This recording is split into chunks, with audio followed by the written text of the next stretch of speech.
गर्भधारण पूर्व और प्रसव पूर्व निदान तकनीकी लिंग चयन प्रतिषेध अधिनियम 1994 का अधिनियम संख्यांक 57।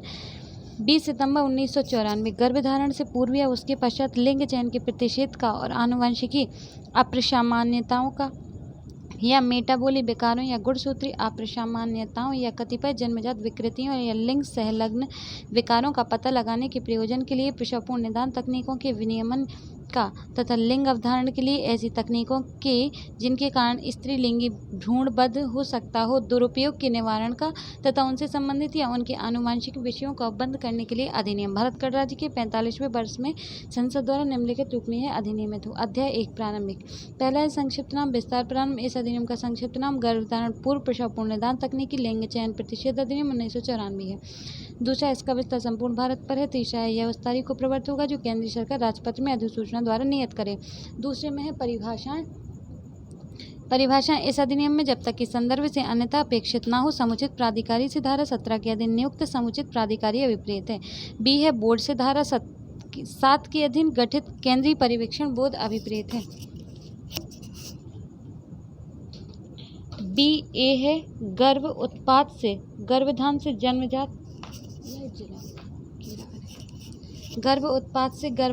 जन्म होने तक विकास के किसी भी प्रक्रम पर गर्भधारण का कोई उत्पाद अभिप्रेत है जिसमें उसमें अतिरिक्त भ्रूण झिल्ली तथा भ्रूण या गर्भ सम्मिलित है।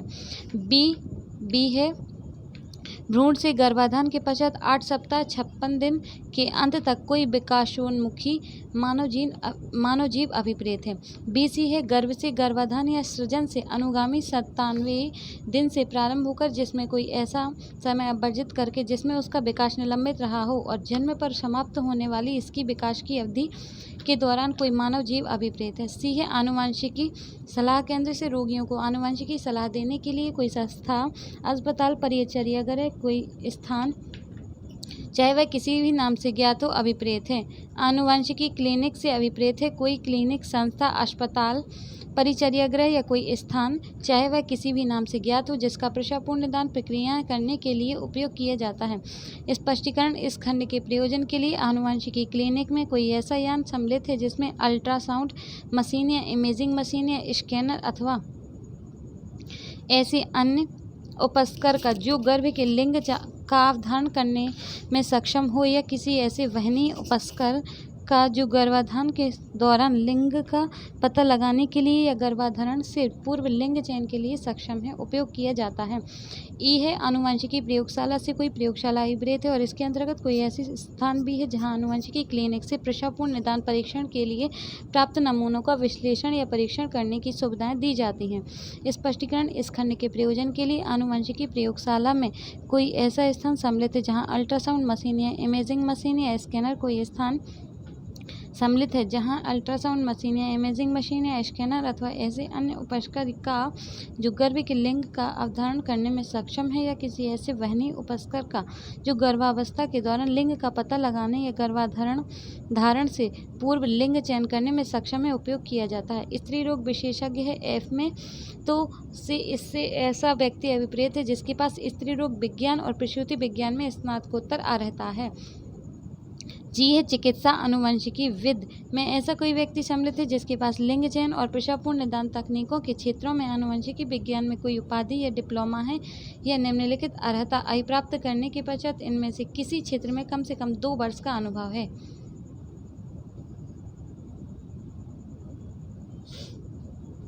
इसके अंदर है भारतीय आयुर्विज्ञान परिषद अधिनियम 1956 102 के अधीन मान्यता प्राप्त चिकित्सा अर्हताओं में से कोई या जैव विज्ञान में कोई स्नातकोत्तर उपाधि।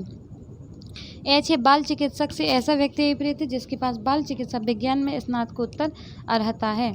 I है, प्रसवपूर्व निदान प्रक्रिया से अभिप्रेत है सभी स्त्री रोग संबंधी या प्रसूति विज्ञान संबंधी या चिकित्सा संबंधी प्रक्रियाएं जैसा कि पराश्रव्य लेखन, भ्रूण दाशिकी, गर्भधारण से पूर्व या पश्चात लिंग चयन के लिए किसी प्रकार से के किसी विश्लेषण या प्रसवपूर्व निदान परीक्षण के लिए किसी पुरुष या स्त्री के उल्व तरल, जरायु, अंकुरित भ्रूण, रक्त या किसी अन्य टिश्यू या तरल का किसी आनुवंशिकी प्रयोगशाला या आनुवंशिकी क्लिनिक में भेजने के लिए नमूना लेना या निकालना।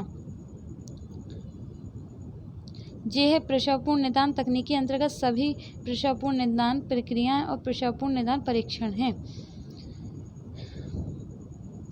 के है प्रसवपूर्व निदान परीक्षण से किसी गर्भवती स्त्री या गर्भ उत्पाद के आनुवंशिकी या मेटाबॉलिक विकारों या गुणसूत्रीय असामान्यताओं या जन्मजात असंगतियों या हीमोग्लोबिन विकृतियों या लिंग संलग्न रोगों का पता लगाने के लिए किया गया पराश्रव्य लेखन या उसके उल्व तरल जरायु अंकुरित रक्त या किसी टिश्यू या तरल का कोई परीक्षण या विश्लेषण अभिप्रेत है। एल है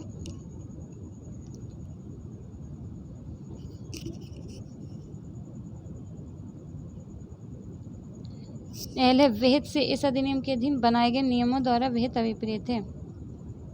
एम रजिस्ट्रीकृत चिकित्सा व्यवसायी से ऐसा चिकित्सा व्यवसायी अभिप्रेत है जिसके पास भारतीय आयुर्विज्ञान परिषद अधिनियम 1956 की धारा 2 के खंड जा में परिभाषित कोई मान्यता प्राप्त चिकित्सा अर्हता है जिसका नाम राज्य चिकित्सा रजिस्टर में प्रविष्ट है। ड़ा है विनियम से इस अधिनियम के अधीन बोर्ड द्वारा विरचित विनियम अभिप्रेत है। ड़ा है लिंग चयन के अंतर्गत इस बात को सुनिश्चित करने या उसकी संभाव्यता को वर्धित करने के प्रयोजन के लिए कि भ्रूण किसी विशिष्ट लिंग का होगा कोई प्रक्रिया तकनीक परीक्षण का कोई प्रयोग या नुस्खा या व्यवस्था है। ताय सोनोलॉजिस्ट या चित्रण विशेषज्ञ से कोई ऐसा व्यक्ति अभिप्रेत है जिसके पास भारतीय आयुर्विज्ञान परिषद अधिनियम 1956 के अधीन मान्यता प्राप्त कोई चिकित्सा अर्हता या जिसके पास पराश्रव्य लेखन या इमेजिंग तकनीकों या विकिरण विज्ञान में कोई स्नातकोत्तर अर्हता है। था राज्य बोर्ड से धारा 16 का के अधीन गठित कोई राज्य पर्यवेक्षण बोर्ड या कोई संघ राज्य क्षेत्र पर्यवेक्षण बोर्ड अभिप्रेत है। विधानमंडल वाले संघ राज्य क्षेत्र के संबंध में राज्य सरकार से संविधान के अनुच्छेद 239 के अधीन राष्ट्रपति द्वारा नियुक्त उस संघ राज्य क्षेत्र का प्रशासक अभिप्रेत है। अध्याय 2 है आनुवंशिकी सलाह केंद्रों आनुवंशिकी प्रयोगशालाओं आनुवंशिकी क्लिनिकों का विनियमन। 3 है आनुवंशिकी सलाह केंद्रों आनुवंशिकी प्रयोगशालाओं आनुवंशिकी क्लिनिकों का विनियमन। इस अधिनियम के प्रारंभ से ही पहला है कोई भी आनुवंशिकी सलाह केंद्र आनुवंशिकी प्रयोगशाला आनुवंशिकी क्लिनिक जब तक कि वह इस अधिनियम के अधीन रजिस्ट्रीकृत न हो प्रसवपूर्व निदान तकनीकों से संबंधित कोई क्रियाकलाप नहीं करेगा या ऐसी क्रियाकलाप के किए जाने में सहबद्ध या सहायक नहीं होगा।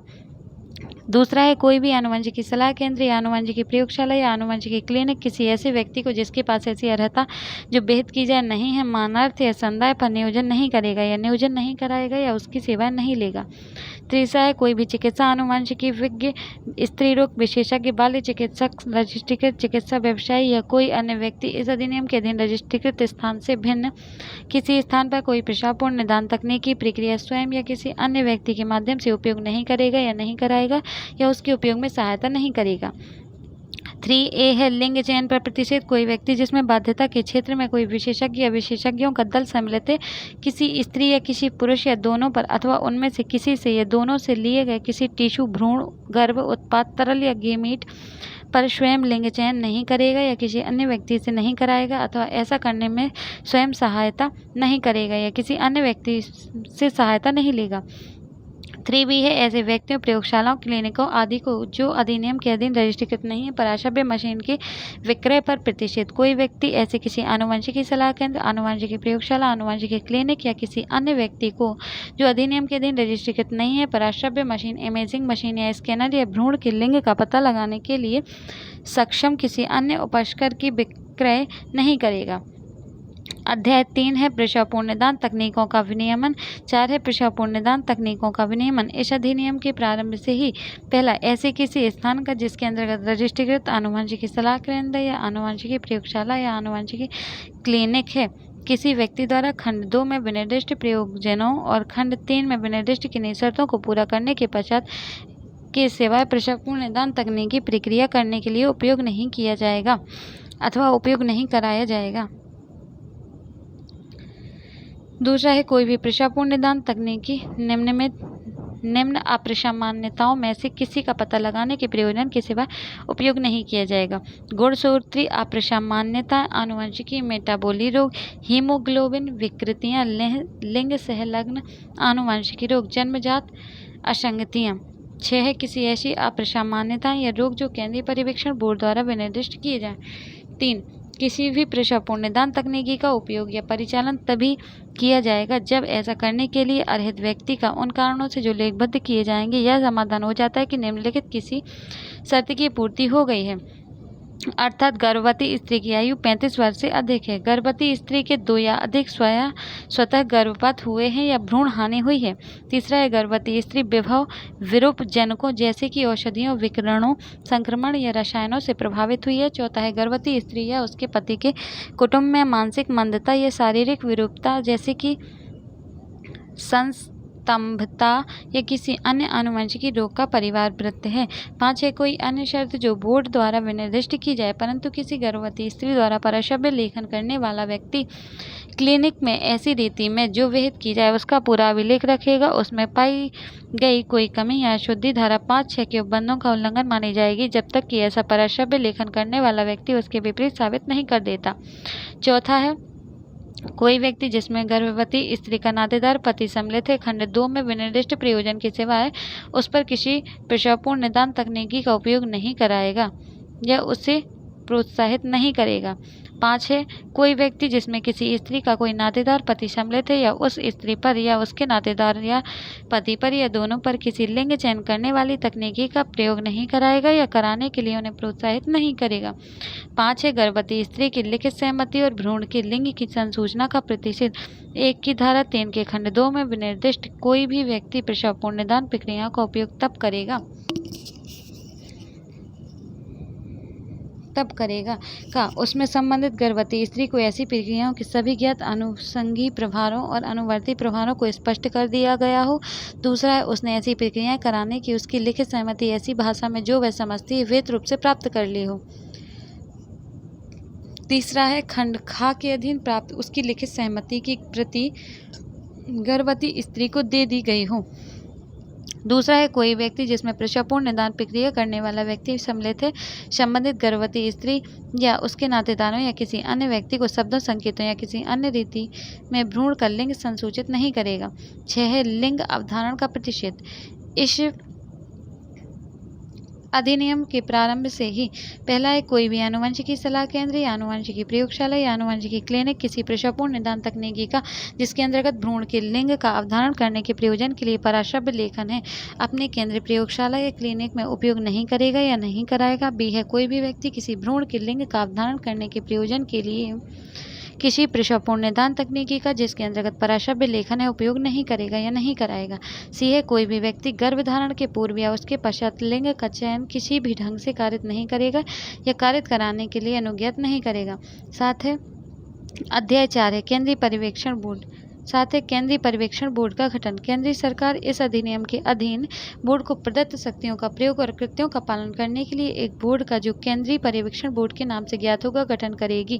दूसरा है बोर्ड निम्न से मिलकर बनेगा अर्थात परिवार कल्याण मंत्रालय या विभाग का भार साधक मंत्री जो पदेन अध्यक्ष होगा। बी है भारत सरकार का सचिव जो परिवार कल्याण विभाग का भार साधक है पदेन उपाध्यक्ष होगा। सी है केंद्रीय सरकार द्वारा महिला और बाल विकास, विधि और न्याय मंत्रालय के विधि कार्य विभाग या विधायी विभाग तथा आयुर्विज्ञान और होम्योपैथी की भारतीय पद्धति के भार साधक केंद्रीय सरकार के मंत्रालयों का प्रतिनिधित्व करने के लिए नियुक्त किए गए 3 पदेन सदस्य। डी है केंद्रीय सरकार का स्वास्थ्य सेवा महानिदेशक पदेन सदस्य। ई है 10 सदस्य जो निम्न में से 2 केंद्रीय सरकार द्वारा नियुक्त किए जाएंगे। ई का फर्स्ट है विख्यात चिकित्सा अनुवंशिकी विज्ञ। 2 है विख्यात स्त्री रोग विज्ञानी और प्रसूति रोग विज्ञानी या स्त्री रोग या प्रसूति तंत्र का विशेषज्ञ। तीसरा है विख्यात बाल चिकित्सा विज्ञानी।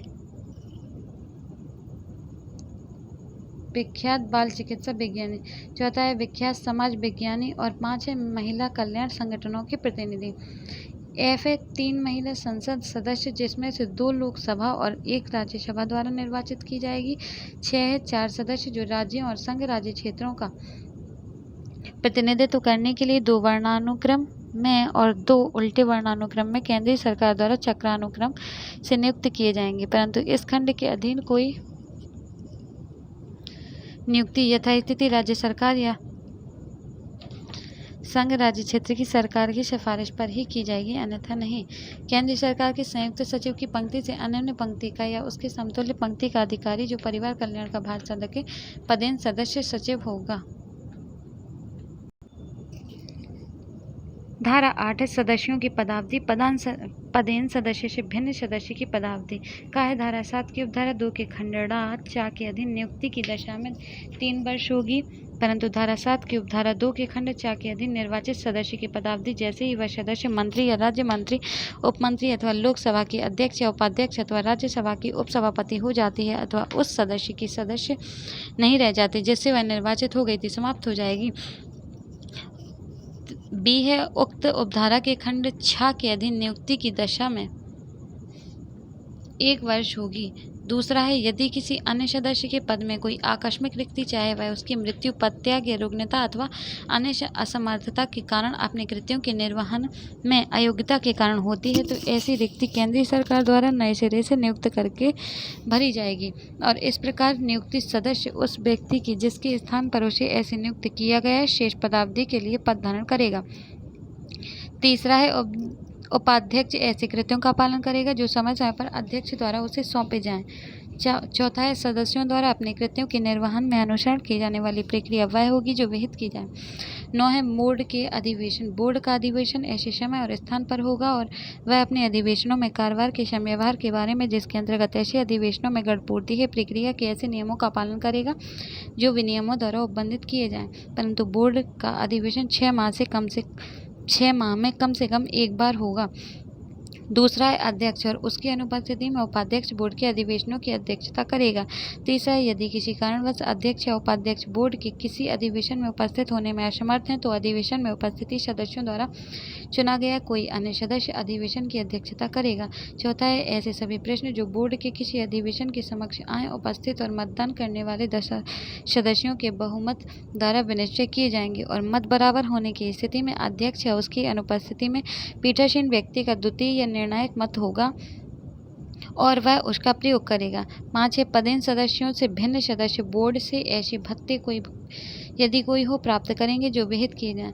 10 है रिक्तियों आदि से बोर्ड की कार्यवाहियों का अविधिमान्य न होना। बोर्ड का कोई कार्य या कार्यवाही केवल इस कारण अविधिमान्य नहीं होगी कि बोर्ड में कोई रिक्ति या उसके गठन में कोई त्रुटि है।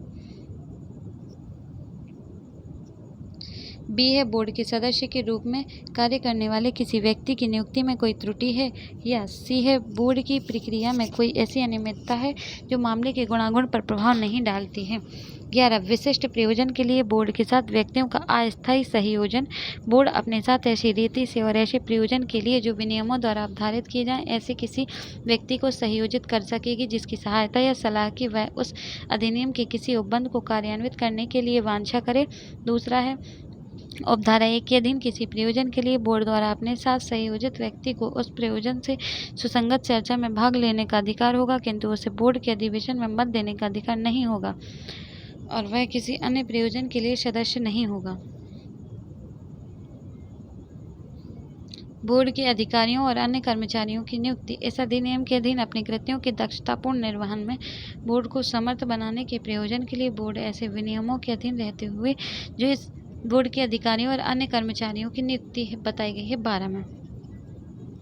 इस अधिनियम के अधीन अपने कृत्यों के दक्षतापूर्ण निर्वहन में बोर्ड को समर्थ बनाने के प्रयोजन के लिए बोर्ड ऐसे विनियमों के अधीन रहती हुई जो इस निमित्त बनाए जाएं उसके अधिकारियों या अन्य कर्मचारियों को चाहे प्रतिनियुक्ति पर या अन्यथा नियुक्त कर सकेगा जितने वह आवश्यक समझे, परंतु अधिकारियों के ऐसे प्रवर्ग की नियुक्ति जिन्हें ऐसे विनियमों में विनिर्दिष्ट किया जाए केंद्रीय सरकार के अनुमोदन से की जाएगी।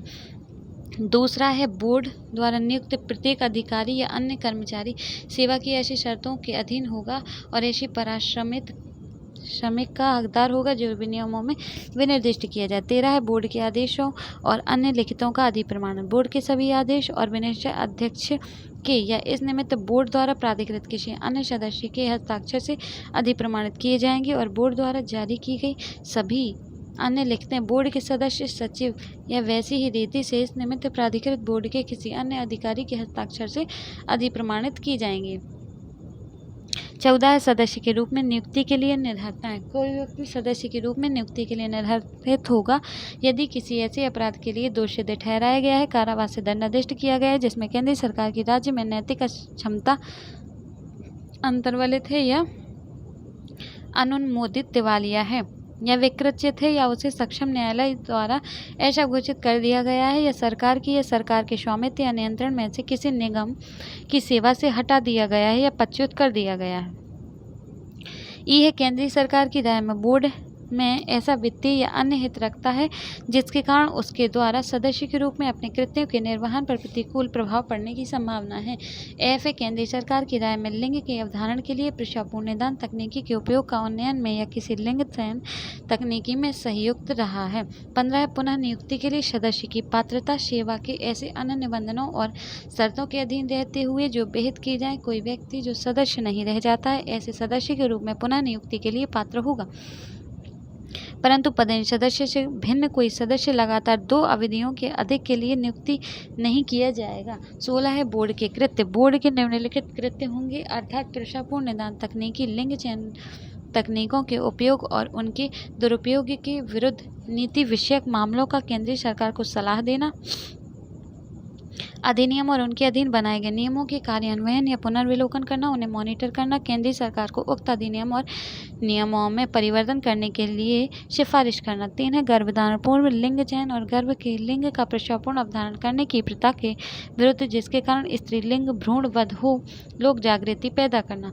4 है आनुवंशिकी सलाह केंद्रों, आनुवंशिकी प्रयोगशालाओं, आनुवंशिकी क्लिनिकों में कार्यरत व्यक्तियों द्वारा अनुपालन की जाने वाली आचार संहिता अधिकथित करना। 5 है अधिनियम के अधीन गठित विभिन्न निकायों के कार्यपालन का निरीक्षण करना और उसके समुचित और प्रभावी क्रियान्वयन को सुनिश्चित करने के लिए समुचित कदम उठाना। 6 कोई अन्य कृत्य जो अधिनियम के अधीन विहित किए जाए। 16 है राज्य पर्यवेक्षण बोर्ड और संघ राज्य क्षेत्र पर्यवेक्षण बोर्ड का गठन विधानमंडल वाला प्रत्येक राज्य और 16 है राज्य पर्यवेक्षण बोर्ड और संघ राज्य क्षेत्र पर्यवेक्षण बोर्ड का गठन विधानमंडल वाला प्रत्येक राज्य और संघ राज्य क्षेत्र यथास्थिति राज्य पर्यवेक्षण बोर्ड का या संघ राज्य क्षेत्र पर्यवेक्षण बोर्ड के नाम से ज्ञात एक बोर्ड का गठन करेगा जिसके निम्नलिखित कृत्य होंगे। पहला है राज्य में गर्भधारण पूर्व लिंग चयन और गर्भ के लिंग का प्रशापूर्ण अवधारण करने की प्रथा के विरुद्ध जिसके कारण स्त्रीलिंग भ्रूणवध हो, लोक जागृति पैदा करना। दूसरा है राज्य में कार्यरत समुचित प्राधिकारियों के क्रियाकलापों का पुनर्विलोकन करना और उनके विरुद्ध समुचित कार्रवाई की सिफारिश करना। तीसरा है अधिनियम और नियमों के उपबंधों के कार्यान्वयन को मॉनिटर करना, उनके संबंध में बोर्ड को उपयुक्त सिफारिशें करना। 4 है अधिनियम के अधीन राज्य में किए गए विभिन्न क्रियाकलापों की बाबत बोर्ड और केंद्रीय सरकार को ऐसी समेकित रिपोर्ट भेजना जो विहित की जाए और ऐसे अन्य कृत्य जो अधिनियम के अधीन विहित किए जाएं। दूसरा है राज्य बोर्ड निम्न से मिलकर बनेगा। राज्य में स्वास्थ्य और परिवार कल्याण का भार साधक मंत्री जो पदेन अध्यक्ष होगा, स्वास्थ्य और परिवार कल्याण विभाग का भार साधक सचिव जो पदेन उपाध्यक्ष होगा, महिला और बाल विकास, समाज कल्याण, विधि और आयुर्विज्ञान तथा होम्योपैथी की भारतीय पद्धति विभागों के भार साधक पदेन सचिव, आयुक्त अथवा उनके प्रतिनिधि। चौथा है राज्य सरकार के स्वास्थ्य और परिवार कल्याण या आयुर्विज्ञान तथा होम्योपैथी की भारतीय पद्धति का पदेन निदेशक। 5वां है विधानसभा या विधान परिषद की 3 महिला सदस्य। 6वां है राज्य सरकार द्वारा नियुक्त किए गए 10 सदस्य जिनमें से प्रत्येक 2 निम्नलिखित प्रवर्गों से होंगे। पहला है विख्यात समाज विज्ञानी और विधि विशेषज्ञ। दूसरा है गैर सरकारी संगठनों से या अन्यथा विख्यात महिला सक्रियतावादी। तीसरा है विख्यात स्त्री रोग विज्ञानी और प्रसूति विज्ञानी या स्त्री रोग या प्रसूति तंत्र के विशेषज्ञ। चौथा है विख्यात बाल चिकित्सक या चिकित्सीय आनुवंशिकी विज्ञानी। 5वां है विख्यात विकिरण चिकित्सा विज्ञानी या सोनोलॉजिस्ट। 6ठा है वाला है एक अधिकारी जो परिवार कल्याण के भार साधक संयुक्त निदेशक की पंक्ति से नीचे का ना हो, जो भार साधक संयुक्त निदेशक की पंक्ति से नीचे का ना हो और जो पदेन सदस्य सचिव होगा। राज्य बोर्ड की बैठक 4 मास के कम से कम एक बार होगी। पदेन सदस्य से भिन्न किसी सदस्य की पदावधि 3 वर्ष की होगी। 5वां है पदेन सदस्य से भिन्न किसी सदस्य के पद में रिक्ति होने की दशा में उसे नई नियुक्ति करके भरा जाएगा। 6ठा है यदि कोई यदि विधानसभा का कोई सदस्य या विधान परिषद का कोई सदस्य जो राज्य बोर्ड का सदस्य है, मंत्री या विधानसभा का अध्यक्ष या उपाध्यक्ष अथवा विधान परिषद का सभापति या उपसभापति हो जाता है तो वह राज्य बोर्ड का सदस्य नहीं रहेगा। विधानसभा का कोई सदस्य या विधान परिषद का कोई सदस्य जो राज्य बोर्ड का सदस्य है या मंत्री या विधानसभा का अध्यक्ष, उपाध्यक्ष अथवा विधान परिषद का सभापति या उपसभापति हो जाता है तो राज्य बोर्ड का सदस्य नहीं रहेगा। 7वां है, राज्य बोर्ड की गठपूर्णित कुल सदस्य संख्या की 1/3 से होगी। 8वां है, राज्य बोर्ड जब कभी अपेक्षित हो एक सदस्य को संयोजित कर सकेगा, परंतु संयोजित सदस्यों की संख्या राज्य बोर्ड की कुल सदस्य संख्या की 1/3 से अधिक नहीं होगी। संयोजित सदस्यों की मताधिकार के सिवाय वही शक्तियाँ और कृत्य होंगे जो अन्य सदस्यों के हैं और वे नियमों तथा विनियमों का पालन करेंगे। 10 है, उन विषयों के संबंध में जो इस धारा में विनिर्दिष्ट नहीं है, राज्य बोर्ड उन्हीं प्रक्रियाओं तथा शर्तों का अनुसरण करेगा जो बोर्ड को लागू हों। समुचित प्राधिकारी और सलाहकार समिति 17। समुचित प्राधिकारी और सलाहकार समिति 17 है, समुचित प्राधिकारियों की शक्तियाँ। समुचित प्राधिकारी को निम्नलिखित विषयों की बाबत शक्तियाँ होंगी, अर्थात का ऐसे किसी व्यक्ति को समन करना जिसके कब्जे में ऐसा अधिनियम या इसके अधीन बनाए गए नियमों के उपबंधों के उल्लंघन से संबंधित कोई जानकारी है।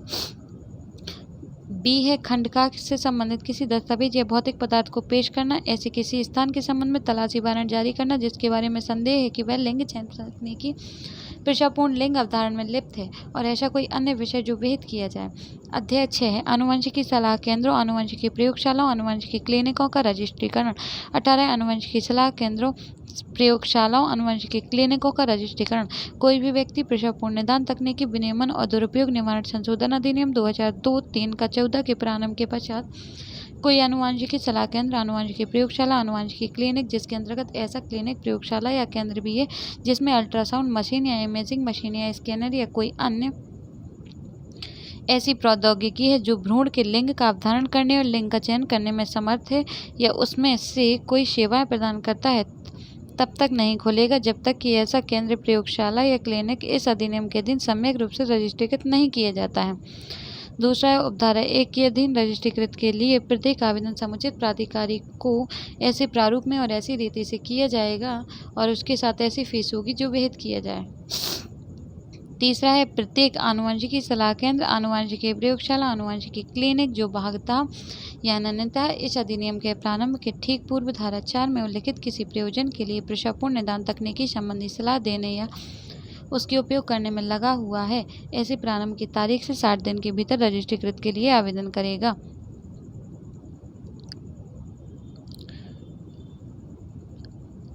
चार है, धारा 6 के उपबंधों के अधीन रहते हुए प्रत्येक ऐसा आनुवंशिकी सलाह केंद्र, आनुवंशिकी प्रयोगशाला, आनुवंशिकी क्लिनिक जो पेशापूर्ण निदान तकनीकी संबंधी सलाह देने या उनके उपयोग करने में लगा हुआ है, इस अधिनियम के प्रारंभ की तकनीकी से 6 माह की समाप्ति पर जब तक कि ऐसे केंद्र, प्रयोगशाला या क्लिनिक द्वारा रजिस्ट्रीकरण के लिए आवेदन नहीं किया गया हो, उसका इस प्रकार पृथकता या संयुक्तता रजिस्ट्रीकरण नहीं किया जाता है, अथवा तब जब कि ऐसे आवेदन का निपटारा कर दिया जाता है, इसमें से जो भी पूर्वतर हो ऐसी किसी तकनीकी संबंधी सलाह देना या उनका उपयोग बंद कर देगा।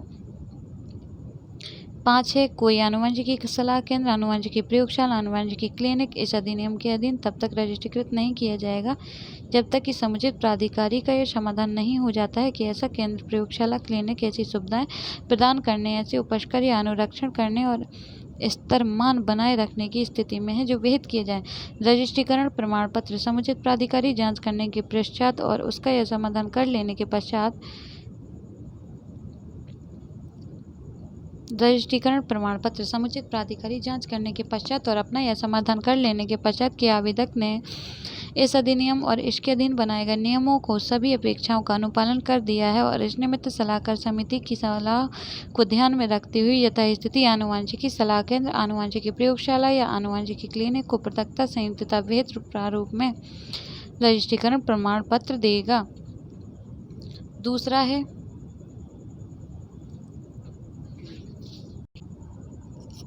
दूसरा है यदि जांच करने के पश्चात और आवेदन आवेदक को सुनवाई का अवसर देने के पश्चात और सलाहकार समिति की सलाह को ध्यान में रखते हुए समुचित प्राधिकारी का यह समाधान हो जाता है कि आवेदक ने इस अधिनियम का नियमों की अपेक्षाओं का अनुपालन नहीं किया है, तो वह रजिस्ट्रीकरण संबंधी आवेदन को ऐसे कारणों से जो लेखबद्ध किए जाए नामंजूर कर देगा। तीसरा है, प्रत्येक रजिस्ट्रीकरण प्रमाण पत्र का ऐसी रीति में और ऐसी अवधि के पश्चात तथा ऐसी फीस का संदाय किए जाने पर जो विहित किए जाए नवीनीकरण किया जाएगा। रजिस्ट्रीकरण प्रमाण पत्र रजिस्ट्रीकृत आनुवंशिकी सलाह केंद्र, आनुवंशिकी प्रयोगशाला, आनुवंशिकी क्लिनिक के द्वारा अपने कार्यपाल के स्थान में किसी सहस्रदृश स्थान पर प्रदर्शित किया जाएगा। 20 से रजिस्ट्रीकरण का रद्दीकरण या निलंबन समुचित प्राधिकारी स्वप्रेरणा से या परिवाद में किए जाने पर आनुवंशिकी सलाह केंद्र, आनुवंशिकी प्रयोगशाला, आनुवंशिकी क्लिनिक को यह हेतु दर्शाने करने के लिए सूचना जारी कर सकेगा कि उसका रजिस्ट्रीकरण सूचना में उल्लिखित कारणों से निलंबित या रद्द क्यों न कर दिया जाए।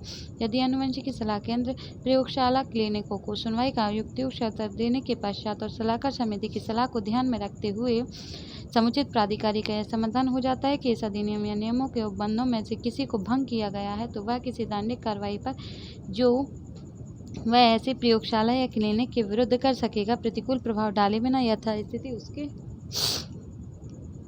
रजिस्ट्रीकरण को ऐसी अवधि के लिए जो वह उचित समझे निलंबित कर सकेगा या उसके रजिस्ट्रीकरण को रद्द कर सकेगा। तीसरा, उपधारा 1(2) में किसी बात के होते हुए यदि समुचित प्राधिकारी की राय है कि लोक हित में ऐसा करना आवश्यक है,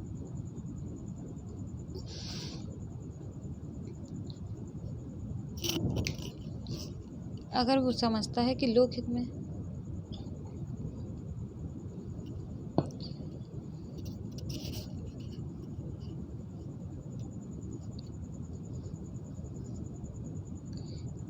उपधारा 3 पढ़ते हैं। उपधारा 1(2) में किसी बात के होते हुए भी यदि समुचित प्राधिकारी की यह राय है कि लोक हित में ऐसा करना आवश्यक या समीचीन है, तो वह उसके लिए जो कारण है उन्हें लेखबद्ध करके उपधारा 1 में निर्दिष्ट ऐसी कोई सूचना जारी किए बिना किसी आनुवंशिकी सलाह केंद्र, आनुवंशिकी प्रयोगशाला, क्लिनिक के रजिस्ट्रीकरण को निलंबित कर सकेगा। 21 अपील। आनुवंशिकी सलाह केंद्र, आनुवंशिकी प्रयोगशाला, आनुवंशिकी क्लिनिक समुचित प्राधिकारी द्वारा धारा 20 के अधीन पारित रजिस्ट्रीकरण के निलंबन रद्दीकरण के आदेश की तारीख से 30 दिन के भीतर ऐसे आदेश के विरुद्ध विहित रीति में जहां वह अपील केंद्रीय समुचित प्राधिकारी के आदेश के विरुद्ध है, वहां केंद्रीय सरकार को, यदि वह अपील राज्य के समुचित प्राधिकारी के विरुद्ध है, तो राज्य सरकार को अपील कर सकेगा।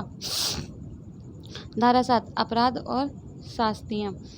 तो 22 है, गर्भधारण पूर्व प्रसवपूर्व लिंग अवधारण संबंधी विज्ञापन का प्रतिषेध और उनके उल्लंघन के लिए दंड। कोई भी व्यक्ति, संगठन, आनुवंशिकी सलाह केंद्र, आनुवंशिकी प्रयोगशाला, आनुवंशिकी क्लिनिक, जिसके अंतर्गत क्लिनिक, प्रयोगशाला या केंद्र भी है, जिसमें अल्ट्रासाउंड मशीन, इमेजिंग मशीन या स्कैनर या कोई अन्य ऐसी प्रौद्योगिकी है जो भ्रूण के लिंग का अवधारण करने और लिंग चयन में समर्थ है, प्रसवपूर्व लिंग अवधारण या गर्भधारण पूर्व लिंग चयन की सुविधाओं के बारे में जो ऐसे केंद्र, प्रयोगशाला, क्लिनिक या ऐसी अन्य स्थान पर उपलब्ध है, कोई विज्ञापन किसी भी रूप से में जिसके अंतर्गत इंटरनेट भी है, जारी, प्रकाशित, वितरण या संसूचित नहीं करेगा, प्रकाशित, वितरित या संसूचित नहीं करवाएगा। कोई भी व्यक्ति या संगठन जिसके अंतर्गत आनुवंशिकी सलाह केंद्र, आनुवंशिकी प्रयोगशाला, क्लिनिक भी हैं, किसी भी प्रकार के साधनों के द्वारा चाहे विज्ञापनित हो या अन्यथा लिंग के प्रसवपूर्व अवधारण या गर्भधारण पूर्व चयन के संबंध में किसी रीति के कोई विज्ञापन जारी, प्रकाशित, वितरित, संसूचित नहीं करेगा, जारी, प्रकाशित, वितरित या संसूचित नहीं करवाएगा। ऐसा कोई व्यक्ति जो धारा 1(2) के उपबंधों का उल्लंघन करेगा, ऐसी कारावास से जिसकी अवधि 3 वर्ष तक की हो सकेगी, जुर्माने से भी जो 10,000 रुपये तक का हो सकेगा, दंडित किया जाएगा। इस उपधारा के प्रयोजन के लिए विज्ञापन के अंतर्गत कोई सूचना, परिपत्र, लेबल, आविष्ट या कोई अन्य दस्तावेज है जिसके अंतर्गत इलेक्ट्रॉनिक मुद्रित रूप में इंटरनेट के या अन्य मीडिया के माध्यम से विज्ञापन भी है। इसमें पट्टे, विज्ञापन, दीवार पेंटिंग, संकेत, प्रकाश, ध्वनि, धुआं, गैस के माध्यम से किया गया कोई दृश्य रूपण भी है। अपराध और शास्तियाँ। कोई चिकित्सा, आनुवंशिकी,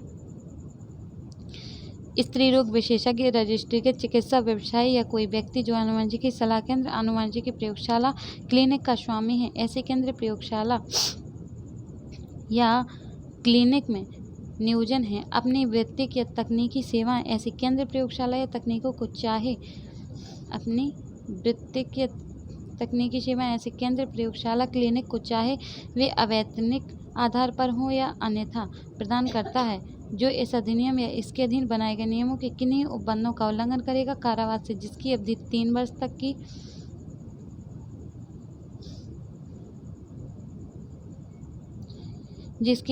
वर्ष तक की हो सकेगी, जुर्माने से जो 10,000 रुपये तक का हो सकेगा, और किसी पश्चातवर्ती दोषसिद्धि पर कारावास से जिसकी अवधि 5 वर्ष तक की हो सकेगी, जुर्माने से जो 50,000 रुपये तक का हो सकेगा, दंडनीय होगा। रजिस्ट्री के चिकित्सा व्यवसायी का नाम समुचित प्राधिकारी द्वारा संबंधित राज्य आयुर्विज्ञान परिषद को आवश्यक कार्रवाई करने के लिए, जिसके अंतर्गत रजिस्ट्रीकरण का निलंबन यदि न्यायालय द्वारा आरोप विरचित किए जाते हैं, मामले के निपटाए जाने तक और सिद्ध दोष ठहराए जाने पर उसके नाम को प्रथम अपराध के लिए 5 वर्ष की अवधि के लिए, पश्चातवर्ती अपराध के स्थायी रूप से परिषद रजिस्टर से हटाया जाना भी रिपोर्ट किया जाएगा। तीसरा है, कोई व्यक्ति जो किसी आनुवंशिकी सलाह केंद्र, आनुवंशिकी प्रयोगशाला, आनुवंशिकी क्लिनिक, अल्ट्रासाउंड क्लिनिक या इमेजिंग क्लिनिक की या किसी चिकित्सा व्यवसायी किसी अन्य व्यक्ति की धारा 4(2) में विनिर्दिष्ट प्रयोजन से भिन्न प्रयोजन के लिए किसी गर्भवती स्त्री पर लिंग चयन के लिए या प्रसवपूर्व निदान तकनीकी का उपयोग करने के लिए सहायता लेगा, प्रथम अपराध के कारावास से जिसकी अवधि 3 वर्ष तक की हो सकेगी, जुर्माने से जो 50,000 तक का हो सकेगा, और किसी पश्चातवर्ती अपराध में कारावास जिसकी अवधि 5 वर्ष तक की हो सकेगी, जुर्माना जो 1 लाख तक का हो सकेगा, दंडित होगा। शंकाओं को दूर करने के लिए यह उपबंध किया जाता है कि उपधारा 3 के उपबंध ऐसी स्त्री को लागू नहीं होंगी जैसी निदान तकनीकी कराने का ऐसा लिंग चयन करने के लिए विवश किया गया हो।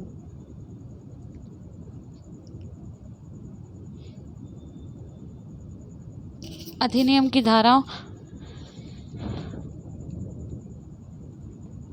अब है धारा 24 प्रसवपूर्व निदान तकनीकों के संचालन की दशा में अवधारणा। भारतीय साक्ष्य अधिनियम 1872 में किसी बात के होते हुए भी न्यायालय जब तक प्रतिकूल साबित नहीं कर दिया जाता, यह साबित करेगा कि गर्भवती स्त्री प्रसवपूर्व निदान तकनीकी की धारा 4 की उपधारा 2 में विनिर्दिष्ट प्रयोजन से भिन्न प्रयोजन के लिए उपयोग कराने के लिए यथास्थिति उसके पति या किसी अन्य नातेदार द्वारा विवश की गई थी, और ऐसा व्यक्ति उस धारा 23 की उपधारा 3 के अधीन अपराध दुष्प्रेरण के दायी होगा और उस धारा के अधीन विनिर्दिष्ट अपराध के लिए दंडनीय होगा। 25 अधिनियम का नियमों के उन उपबंधों के उल्लंघन के लिए शास्ति जिनके लिए किसी विनिर्दिष्ट दंड का उपबंध नहीं किया गया है, जो कोई इस अधिनियम के या इसके अधीन अधिनियम धारा 25 से अधिनियम या नियमों के उन उपबंधों के उल्लंघन के लिए शास्ति जिनके लिए किसी विनिर्दिष्ट दंड का उपबंध नहीं किया गया है, जो कोई इस अधिनियम के या इसके अधीन बनाए गए किन्हीं नियमों के उन उपबंधों का उल्लंघन करेगा जिसके लिए इस अधिनियम के या किसी अन्य शास्ति का उपबंध नहीं है, वह कारावास से जिसकी अवधि 3 मास तक की हो सकेगी, जुर्माने से जो 1,000 रुपये तक का हो सकेगा, दोनों से जहाँ ऐसा उल्लंघन जारी रहता है वहाँ अतिरिक्त जुर्माने से ऐसे प्रत्येक दिन के लिए दौरान के उल्लंघन ऐसे प्रथम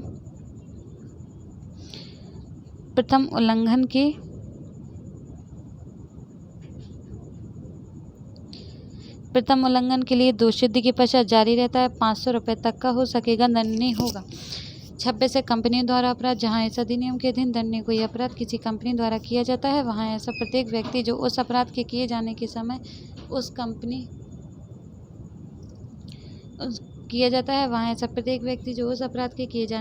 कंपनी के कारोबार के संचालन के लिए कंपनी का हर साधक है और उसके प्रति उत्तरदायी था, और साथ ही वह कंपनी भी ऐसे अपराध के दोषी समझे जाएंगे और तदनुसार अपने विरुद्ध कार्रवाई किए जाने और दंडित किए जाने के भागी होंगे। परंतु इस उपधारा की कोई बात ऐसे किसी व्यक्ति को दंड का भागी नहीं बनाएगी यदि वह यह साबित कर देता है कि अपराध उसकी जानकारी के बिना किया गया था या उसमें ऐसे अपराध के किए जाने का निवारण करने के लिए सम्यक तत्परता बरती थी।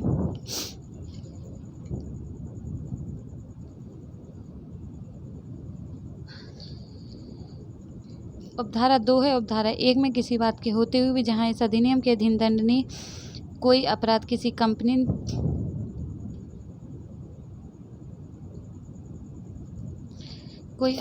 कंपनी द्वारा किया जाता है, यह साबित हो जाता है कि वह अपराध कंपनी के किसी निदेशक, प्रबंधक, सचिव या अन्य अधिकारी की सहमति, मौनानुकूलता से किया गया है, यह अपराध का कोई जाना उसकी किसी अपेक्षा के कारण माना जा सकता है, वहाँ ऐसा निदेशक, प्रबंधक, सचिव, अन्य अधिकारी भी उस अपराध का दोषी समझा जाएगा और तदनुसार अपने विरुद्ध कार्रवाई किए जाने और दंडित किए जाने का भागी होगा।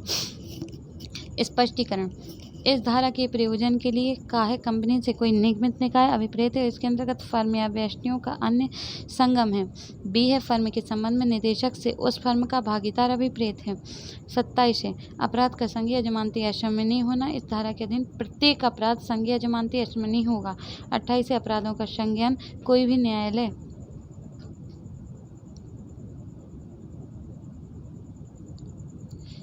न्यायालय इस अधिनियम के अधीन किसी अपराध का संज्ञान संबंधित समुचित प्राधिकारी द्वारा अथवा यथास्थिति केंद्रीय सरकार या राज्य सरकार या समुचित प्राधिकारी द्वारा इस निमित्त प्राधिकृत किसी अधिकारी द्वारा या ऐसे व्यक्ति द्वारा जिसने अभिकथित अपराध की और न्यायालय में परिवाद करने की अपने आशय की कम से कम 15 दिन की सूचना विहित रीति से प्राधिकृत को दी है।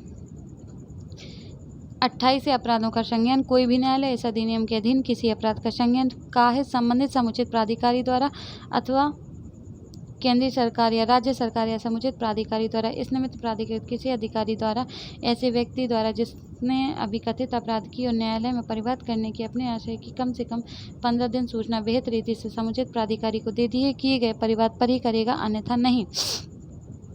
इस खंड के प्रयोजन के लिए व्यक्ति के अंतर्गत कोई सामाजिक संगठन है, महानगर मजिस्ट्रेट या प्रथम वर्ग न्यायिक मजिस्ट्रेट से भिन्न कोई न्यायालय इस अधिनियम के अधीन दंडनीय किसी अपराध का विचारण नहीं करेगा। तीसरा है जहाँ कोई परिवाद उपधारा 1 के खंड बी के अधीन किया गया वहाँ न्यायालय ऐसे व्यक्ति द्वारा मांग किए जाने पर समुचित प्राधिकारी को उसके कब्जे में की सुसंगत अभिलेखों की प्रतियां ऐसे व्यक्ति को उपलब्ध कराने का निर्देश दे सकेगा। अभिलेख का रखा जाना। अध्याय 8 है प्रकीर्ण। अभिलेख का रखा जाना इस अधिनियम और नियमों के अधीन रखी जाने के लिए अपेक्षित सभी अभिलेखों, चार्टों, प्रारूपों, रिपोर्टों, सहमति पत्रों, अन्य सभी दस्तावेजों का 2 वर्ष की अवधि तक का या ऐसी अवधि का तक जो भेद की जाए परिरक्षण किया जाएगा। परंतु यदि किसी अनुवांशिकी सलाह केंद्र, अनुवांशिकी प्रयोगशाला, अनुवांशिकी क्लिनिक के विरुद्ध कोई दंडिक या अन्य कार्रवाई संसिद्ध की जाती है तो ऐसे केंद्र, प्रयोगशाला या क्लिनिक के अभिलेखों और अन्य सभी दस्तावेजों का ऐसी कार्रवाई के अंतिम निपटारे तक परिरक्षण किया जाएगा।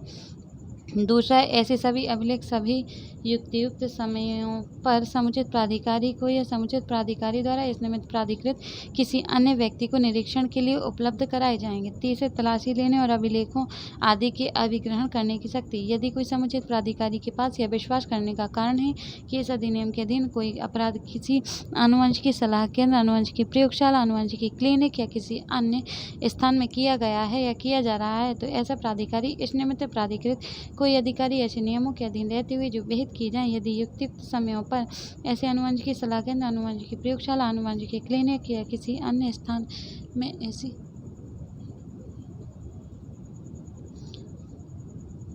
में ऐसी सहायता के साथ यदि कोई हो जैसा प्राधिकारी या अधिकारी आवश्यक समझे प्रवेश कर सकेगा, तलाशी ले सकेगा, वहां पाए गए किसी अभिलेख, रजिस्टर, दस्तावेज, पुस्तक, पुस्तिका या किसी अन्य भौतिक पदार्थ की परीक्षा कर सकेगा और उसे अभिगृहित और मोहर बंद कर सकेगा।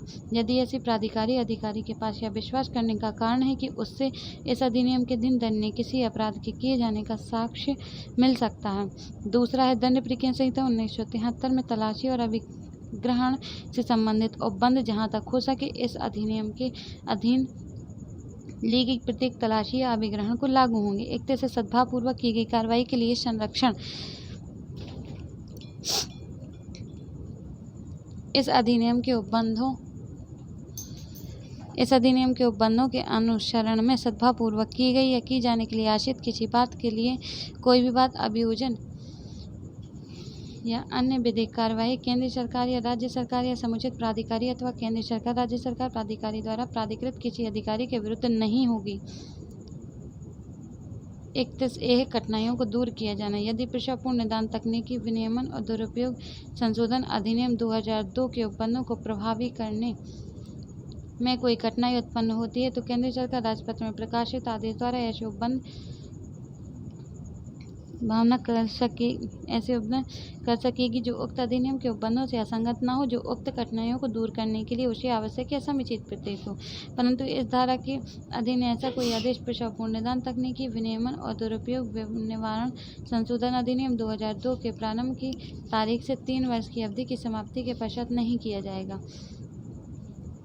प्रारंभ की तारीख से 3 वर्ष की अवधि की समाप्ति के पश्चात नहीं किया जाएगा। 2002-3 का 14 की प्रारंभ की इस धारा के अधीन किया गया प्रतीकादेश उसके किए जाने के पश्चात यथाशीघ्र संसद के प्रत्येक सदन के समक्ष रखा जाएगा। 32 से नियम बनाने की शक्ति केंद्रीय सरकार इस अधिनियम के उपबंधों को कार्यान्वित करने के लिए नियम बना सकेगी। दूसरा है विशिष्टता और पूर्वगामी शक्ति की व्यापकता पर प्रतिकूल प्रभाव डाले बिना ऐसे नियमों में निम्नलिखित के लिए उपबंध किया जा सकेगा, अर्थात एक धारा 3 की उपधारा 2 के अधीन किसी रजिस्ट्रीकृत आनुवंशिकी सलाह केंद्र, आनुवंशिकी प्रयोगशाला, आनुवंशिकी क्लिनिक में नियोजित व्यक्तियों के लिए न्यूनतम अर्हताएं।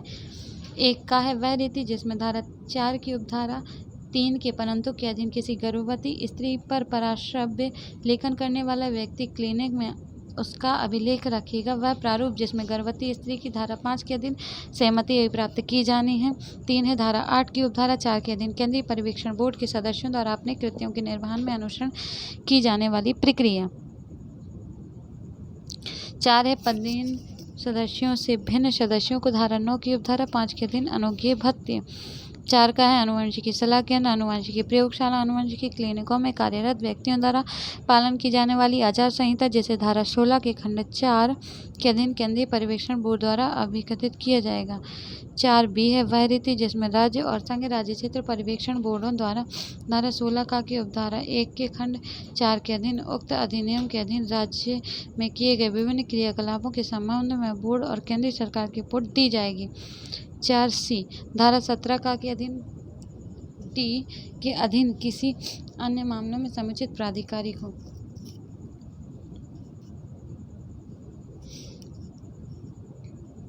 5 है धारा 17 की उपधारा 8 के परंतु के अधीन सलाहकार समिति के किन्हीं दो अधिवेशनों के बीच की अवधि। 6 है विनिबंधन और शर्तें जिनके अधीन रहते हुए किसी व्यक्ति को सलाहकार समिति में नियुक्त किया जा सकेगा और ऐसी समिति द्वारा धारा 17 की उपधारा 9 के अधीन अनुसरण की जाने वाली प्रक्रिया व प्रारूप रस्में और ऐसी रीति धारा 18 की उपधारा 2 के अधीन रजिस्ट्रीकरण के लिए आवेदन किया जाएगा और उसके लिए संदेफिज धारा 18 की उपधारा 5 के अधीन आनुवंशिकी सलाह केंद्र, आनुवंशिकी प्रयोगशाला, आनुवंशिकी क्लिनिक द्वारा प्रदान की जाने वाली सुविधाएं अनुरक्षित किए जाने वाले उपस्कर और बनाए रखे जाने वाले अन्य मानक। 9 है वह प्रारूप जिसमें धारा 19 की उपधारा 1 के अधीन रजिस्ट्रीकृत प्रमाण पत्र दिया जाएगा। वह रीति जिससे और वह उपधि जिसके पश्चात धारा 19 की उपधारा 3 के अधीन रजिस्ट्रीकृत प्रमाण पत्र का नवीकरण किया जाएगा। ऐसे नवीकरण के लिए संदेफिश वह रीति जिसमें धारा 21 के अधीन अपील की जा सकेगी। वह अवधि जिस तक धारा 29 की उपधारा 1 के अधीन अभिलेखों, चार्टों आदि का परिरक्षण किया जाएगा। वह रीति जिससे दस्तावेज, अभिलेख, सामग्री आदि का अभिग्रहण किया जाएगा और वह रीति जिससे अभिग्रहण सूची तैयार की जाएगी तथा उस व्यक्ति को दी जाएगी जिसकी अभिरक्षा से ऐसे दस्तावेज, अभिलेख, सामग्री धारा 30 की उपधारा 1 के अधीन अभिगृहित की गई थी। कोई अन्य विषय जो विहित किया जाना अपेक्षित है या विहित किया जाए। 33 से विनियम बनाने की शक्ति बोर्ड केंद्रीय सरकार की पूर्व मंजूरी से राजपत्र में अधिसूचना द्वारा ऐसे विनियम जो इस अधिनियम के और इसके अधीन बनाए गए नियमों के उपबंधों से असंगत न हो निम्नलिखित का उपबंध करने के लिए बना सकेगी। अर्थात धारा 9 की उपधारा 1 के अधीन बोर्ड के अधिवेशनों का समय और स्थान तथा ऐसे अधिवेशनों में कारोबार के समव्यवहार के लिए अनुसरण की जाने वाली प्रक्रिया तथा उन सदस्यों की संख्या जिनसे मिलकर गढ़पूर्ति होगी। वह रीति जिससे कोई व्यक्ति धारा 11 की उपधारा 1 के अधीन बोर्ड के साथ अस्थायी रूप से संयोजित किया जा सकेगा। C है धारा 12 के अधीन नियुक्त बोर्ड के अधिकारियों और अन्य कर्मचारियों की नियुक्ति का ढंग, सेवा की शर्तें, वेतनमान और भत्ते, साधारणतः बोर्ड के कार्यकलाप का दक्ष संचालन। 34 से नियमों और विनियमों का संसद के समक्ष रखा जाना। इस अधिनियम के अधीन बनाए गए प्रत्येक नियम, प्रत्येक विनियम बनाए जाने के पश्चात यथाशीघ्र संसद के प्रत्येक सदन के समक्ष जब तक सत्र में हो कुल 30 दिन की अवधि के लिए रखा जाएगा। यह अवधि एक सत्र में 2 या अधिक अनुक्रमिक सत्रों में पूरी हो सकेगी। यदि उस सत्र में या पूर्वोक्त अनुक्रमिक सत्रों के ठीक बाद के सत्र के अवसान के पूर्व दोनों सदन उस नियम या विनियम में कोई परिवर्तन करने के लिए सहमत हो जाएं तो तत्पश्चात वह ऐसे परिवर्तन रूप में ही प्रभावी होगा। यदि उक्त अवसान के पूर्व दोनों सदन सहमत हो जाएं कि वह नियम या विनियम नहीं बनाना चाहिए तो तत्पश्चात वह निष्प्रभावी हो जाएगा, किंतु उस नियम या विनियम के ऐसे परिवर्तित या निष्प्रभाव होने से उसके अधीन पहले की गई किसी बात की विधि मान्यता पर प्रतिकूल प्रभाव नहीं पड़ेगा। अब हम ओटी देखेंगे। पहला क्वेश्चन है,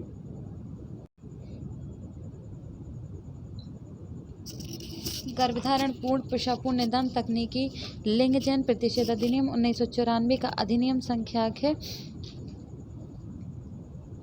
1994 का 57, मतलब सी आंसर है हमारा। दूसरा है, गर्भधारण पूर्ण प्रसवपूर्ण निदान तकनीकी अधिनियम 1994 का विस्तार है संपूर्ण भारत पर। गर्भधारण पूर्व प्रसवपूर्ण निदान तकनीकी लिंग चयन प्रतिषेध अधिनियम 1994 1 जनवरी 1996 को प्रवृत्त हुआ। गर्भधारण पूर्व प्रसवपूर्ण निदान तकनीकी लिंग चयन प्रतिषेध अधिनियम 1994 के अधीन बोर्ड से अभिप्रेत है केंद्रीय पर्यवेक्षण बोर्ड। भ्रूण से गर्भाधान के पश्चात कितने दिनों के अंत तक कोई विकासोन्मुखी मानव जीव अभिप्रेत है 56 दिन। Answer number B. गर्भधारण पूर्व प्रसवपूर्ण निदान तकनीकी लिंग चयन प्रतिषेध अधिनियम 1994 के अधीन स्त्री रोग विशेषज्ञ से ऐसा व्यक्ति अभिप्रेत है जिसके पास स्त्री रोग विशेषज्ञ और प्रसूति विज्ञान में स्नातकोत्तर अर्हता है। गर्भधारण पूर्व प्रसवपूर्ण निदान तकनीकी लिंग चयन प्रतिषेध अधिनियम 1994 के अधीन बाल चिकित्सक से ऐसा व्यक्ति अभिप्रेत है जिसके पास बाल चिकित्सा विज्ञान में स्नातकोत्तर अर्हता है। गर्भधारण पूर्व प्रसवपूर्ण निदान तकनीकी लिंग चयन प्रतिषेध अधिनियम 1994 के अधीन राज्य बोर्ड से अभिप्रेत है। आंसर नंबर डी हमारा सही है, राज्य पर्यवेक्षण बोर्ड और संघ राज्य क्षेत्र पर्यवेक्षण बोर्ड।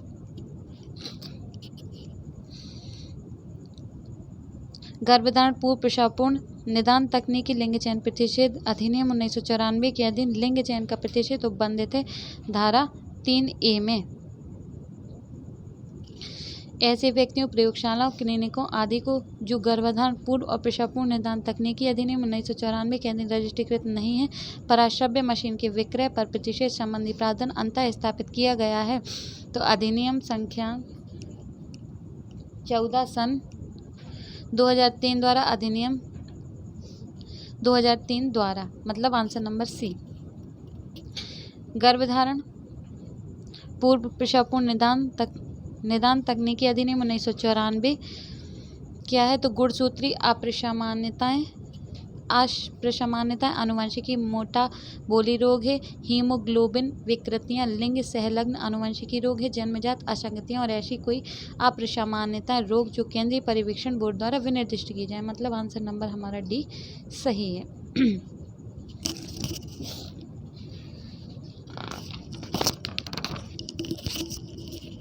अगला है,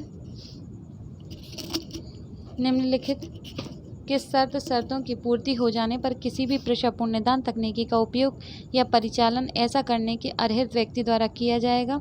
तो आंसर नंबर डी सही है। तो गर्भवती स्त्री की आयु 35 वर्ष से अधिक है। क्वेश्चन क्या है? निम्न किस शर्तों की पूर्ति हो जाने पर किसी भी प्रसवपूर्ण निदान तकनीकी का उपयोग या परिचालन ऐसा करने के अर्हित व्यक्ति द्वारा किया जाएगा? गर्भवती स्त्री की आयु 35 वर्ष के अधिक है, अथवा गर्भवती स्त्री के 2 या अधिक स्वतः गर्भपात हुए हैं या भ्रूण हानि हुई है। गर्भवती स्त्री विभव विरूपजनकों जैसे कि औषधियों, विकिरणों, संक्रमण, रसायनों से प्रभावित हुई। गर्भवती स्त्री या उसके पति के कुटुंब में मानसिक मंदता या शारीरिक विरूपता जैसे कि स्तंभता या किसी अन्य आनुवंशिकी रोग का परिवार वृत्त है।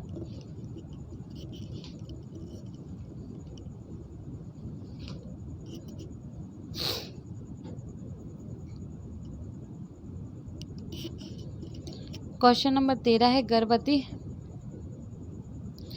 गर्भवती स्त्री की लिखित सहमति और भ्रूण के लिंग की संसूचना के प्रतिषेध संबंधी प्रावधान उल्लेखित है 5 में। गर्भधारण पूर्व प्रसवपूर्ण निदान तकनीकी अधिनियम 1994 के अधीन केंद्रीय पर्यवेक्षण बोर्ड का गठन कौन करेगा? केंद्रीय सरकार। 15 है, गर्भधारण पूर्व प्रसवपूर्ण निदान तकनीकी लिंग चयन प्रतिषेध अधिनियम 1994 के अधीन केंद्रीय पर्यवेक्षण बोर्ड का अध्यक्ष कौन होगा? तो परिवार कल्याण, केंद्रीय पर्यवेक्षण बोर्ड का अध्यक्ष होगा परिवार कल्याण मंत्रालय विभाग का भार साधक मंत्री। ना ही प्रधानमंत्री होगा।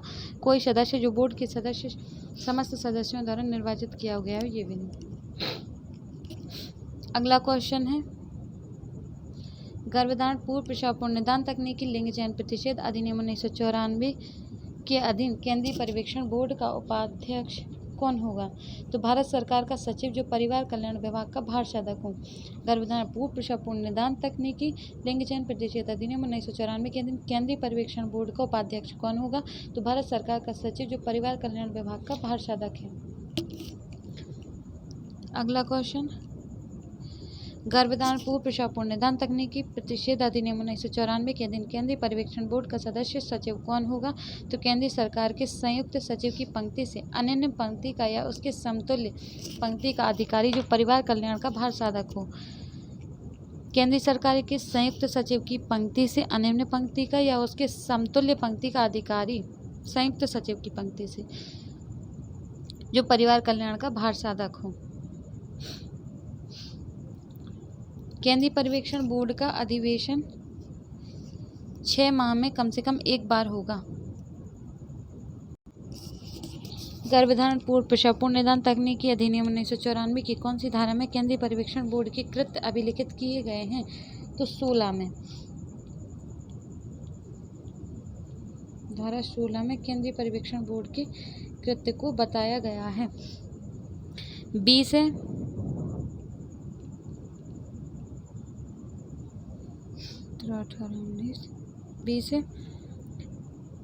गर्भधारण पूर्व प्रसव पूर्ण निदान तकनीकी 1994 के अधीन राज्य पर्यवेक्षण बोर्ड का अध्यक्ष कौन होगा?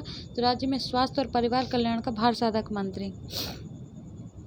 21 है, गर्भधारण पूर्व प्रसव पूर्ण निदान 1994 के अधीन राज्य पर्यवेक्षण बोर्ड का उपाध्यक्ष कौन होगा? स्वास्थ्य और परिवार कल्याण विभाग का भारसाधक सचिव। ये हमारा 21 का आंसर था है, मतलब आ वाला हमारा सही है।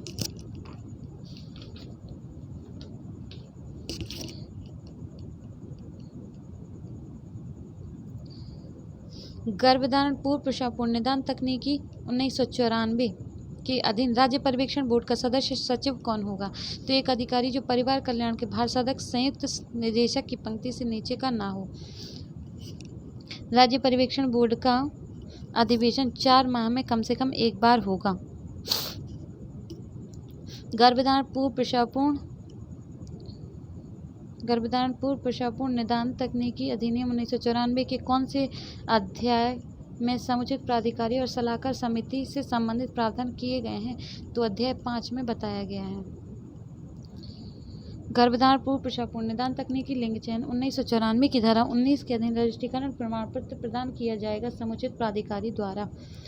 26 से रजिस्ट्रीकरण का रद्दीकरण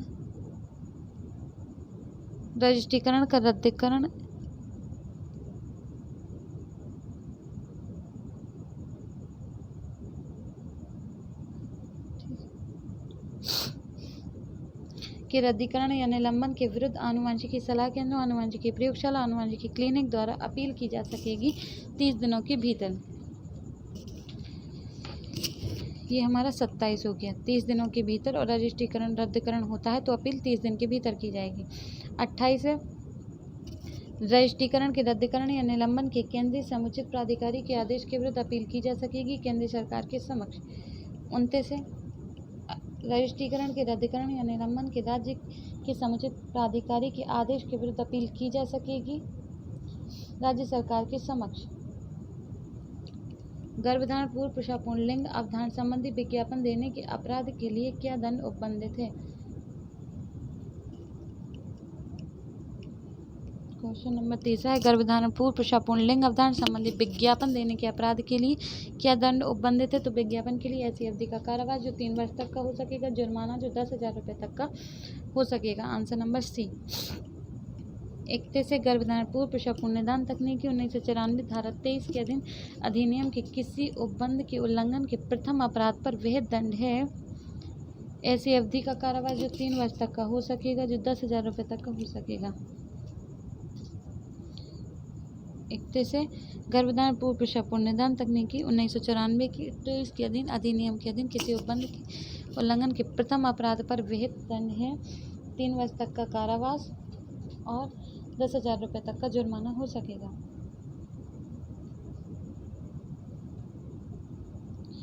गर्भधारण पूर्व प्रसवपूर्ण निदान 1994 की धारा 23 के अधीन अधिनियम के किसी उपबंध के उल्लंघन की पश्चातवर्ती दोष सिद्धि पर 5 वर्ष तक के कारावास और 50,000 रुपये तक का जुर्माना हो सकेगा। पश्चातवर्ती में 5 वर्ष तक का कारावास, 50,000 हमारा सेकंड वाला सही है। 33 है, कोई व्यक्ति जो किसी गर्भवती स्त्री पर लिंग चयन के लिए या प्रसवपूर्ण निदान तकनीकी का उपयोग करने के लिए आपवादिक परिस्थितियों से भिन्न किसी सोनोलॉजिस्ट की सहायता लेगा वह प्रथम कारावास के लिए दंडनीय होगा। प्रथम कारावास के लिए दंडनीय होगा जो सोनोलॉजिस्ट की सहायता लेगा। तो आंसर नंबर सी, ऐसी अवधि के कारावास से जो 3 वर्ष तक की हो सकेगी, जुर्माने से जो 50,000 रुपये तक का हो सकेगा। 34 से, कोई व्यक्ति जो किसी गर्भवती स्त्री पर लिंग चयन के लिए या प्रसवपूर्ण निदान तकनीकी का उपयोग करने के लिए आपवादिक परिस्थितियों से भिन्न किसी सोनोलॉजिस्ट की सहायता लेगा वह पश्चातवर्ती अपराध के लिए दंडनीय होगा। मतलब अगर उसे ज़रूरत है तो बात अलग है, परंतु ये दोबारा ऐसा कोई अपराध करता है, पहली बार में कितना था, प्रथम अपराध के लिए 3 वर्ष तक का कारावास और 50,000 का जुर्माना, और द्वितीय अपराध के लिए 5 वर्ष तक का कारावास और 1 लाख तक का जुर्माना। 1 लाख तक का जुर्माना, 5 वर्ष तक का कारावास। 35 है, कोई स्त्री जिसे निदान तकनीकी कराने का लिंग चयन कराने के लिए विवश किया गया है, आंसर नंबर बी है, PNDT एक्ट की धारा 23(3) के अधीन दंड के लिए दायी नहीं है। मतलब 23(3) के अधीन उसे दंड नहीं किया गया, क्या कि उसे क्या प्रेशर किया गया है।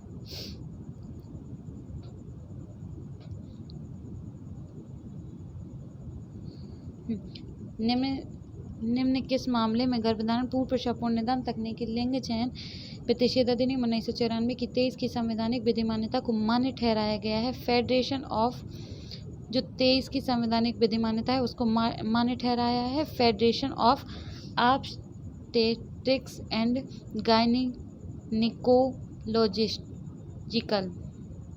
Gynaecological societies of India FOGSI बनाम भारत संघ AIR 2019 supreme court 22/14। Federation of obstetrics of gynaecological society of India FOGSI बनाम भारत संघ अन्य AIR 2019 supreme court 22/14। Answer number A. गर्भधारण पूर्व प्रसवपूर्ण निदान लिंग चयन प्रतिषेध अधिनियम 1994 की धारा 24 के अधीन उपधारणा है। गर्भवती स्त्री की यथास्थिति उसके पति या किसी अन्य नातेदार द्वारा प्रसवपूर्ण निदान तकनीकी का उपयोग कराने के लिए विवश की गई है, ये 24 के अधीन उपधारणा की जाएगी। ये आंसर नंबर हमारा 20 सही है। क्वेश्चन नंबर 38, गर्भधारण पूर्व प्रसवपूर्ण निदान तकनीकी लिंग चयन प्रतिषेध अधिनियम 1994 की धारा 24 के अधीन उपधारणा है। तो ये कैसी उपधारणा है? खंडनीय उपधारणा है। इसका खंडन किया जा सकता है कि वह अपनी इच्छा से ये करा रही है, अगर कोई साबित कर देता है तो माना जाएगा। PCPNDT अधिनियम का नियमों के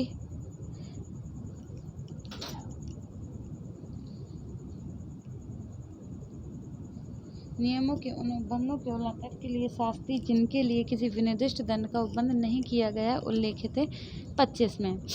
गर्भधारण पूर्व प्रसवपूर्ण निदान तकनीकी अधिनियम 1994 में अधीन अपराध है संज्ञेय, अजमानती और अशमनीय। गर्भधारण पूर्व प्रसवपूर्ण निदान तकनीकी लिंग चयन प्रतिषेध अधिनियम 1994 के अधीन विचारणीय है। 40 समा हो गया है, 40 का हमारा सी वाला सही है, संज्ञेय, अजमानती और अशमनीय है। 41 है, गर्भधारण पूर्व प्रसवपूर्ण निदान तकनीकी 1994 के अधीन अपराध विचारणीय है महानगर मजिस्ट्रेट द्वारा और प्रथम वर्ग न्यायिक मजिस्ट्रेट द्वारा। मतलब आंसर नंबर सी हमारा सही है। 42 है, साधारणतया PCPNDT अधिनियम और नियमों के अधीन रखे जाने के लिए अपेक्षित सभी अभिलेखों, चार्टों, प्रारूपों, रिपोर्टों, सहमति पत्रों तथा अन्य सभी दस्तावेजों का परिरक्षण किया जाएगा 2 वर्ष के लिए। कितने वर्ष के लिए साधारणतः किया जाएगा? 2 वर्ष के लिए। Answer number B. गर्भधारण पूर्व प्रसव पूर्ण निदान तकनीकी 1994 की धारा 30 के अधीन तलाशी लेने और अभिलेखों आदि के अभिग्रहण करने की शक्ति दी गई है समुचित प्राधिकारी को। आंसर नंबर सी है हमारा 43 का आंसर। 44 से गर्भधारण पूर्व प्रसव पूर्ण निदान तकनीकी लिंग चयन 1994 अधीन नियम बनाने के लिए कौन सशक्त है? तो केंद्रीय सरकार सशक्त है। 45 ये हमारे रिपीट हो चुके हैं, इन्हें हम पढ़ चुके हैं। 45 देखना है। गर्भधारण पूर्व प्रसव पूर्ण निदान तकनीकी लिंग चयन अधिनियम 1994 के अधीन विनियम बनाने के लिए कौन सशक्त है? तो विनियम बनाने के लिए केंद्रीय पर्यवेक्षण बोर्ड केंद्रीय सरकार की पूर्व मंजूरी से। आंसर नंबर सी हमारा सही है। तो आज के लिए इतना ही। आई होप आपको समझ में आया होगा। इसमें मैंने ज़्यादा कुछ समझाया तो है नहीं, बस क्विक रिवीजन कराया है कि आपको अगर आता होगा तो आपका रिपीट हो जाएगा। यदि आपको नहीं आता है तो ऐसा नहीं है कि आपको समझ में नहीं आएगा, आपकी इसकी पेपर के लिए बहुत अच्छे से तैयारी जो है हो जाएगी। अभी क्योंकि ज़्यादा टाइम नहीं बचा है तो हम क्विक रिवीजन ही करेंगे हर सब्जेक्ट के लिए। Thank you, bye bye.